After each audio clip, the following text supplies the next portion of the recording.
Setelah sekian lama terpaksa bergantung pada dua model sahaja, iaitu Xpander dan Triton, akhirnya Mitsubishi Malaysia memperkenalkan model Xforce ke pasaran Malaysia.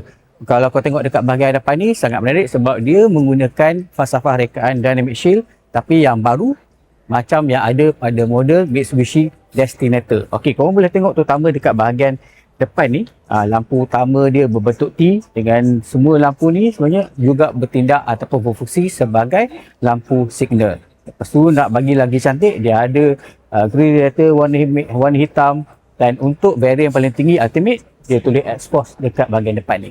Bahagian tepi tipikal sebuah SUV, dia ada wheel arch warna hitam, rim bersaiz 18 inci. Lepas tu kat sini ada kamera untuk 360 tapi dia tak ada roof rail. Namun begitu, dia punya wheelbase ni antara yang paling besar dalam segmennya. Untuk bahagian belakang, lampu T ni diteruskan. Sama juga LED yang besar. Boleh nampak memang lagi cantik. Dan untuk model Ultimate, dia datangkan dengan dia punya spoiler yang warna hitam ni lah. Okey, dan satu lagi, dia punya ni adalah power tailgate.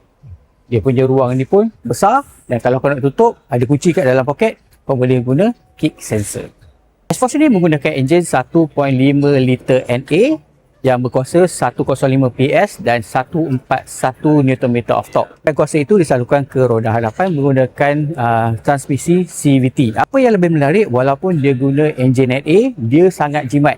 Mitsubishi claim dia punya penggunaan bahan api adalah sekitar 5.6 liter untuk 100 km. Jadi dengan tangki 42 liter, korang boleh pergi sejauh 750 km. Jimat. Xforce ditawarkan dalam dua varian iaitu Urban dan Ultimate.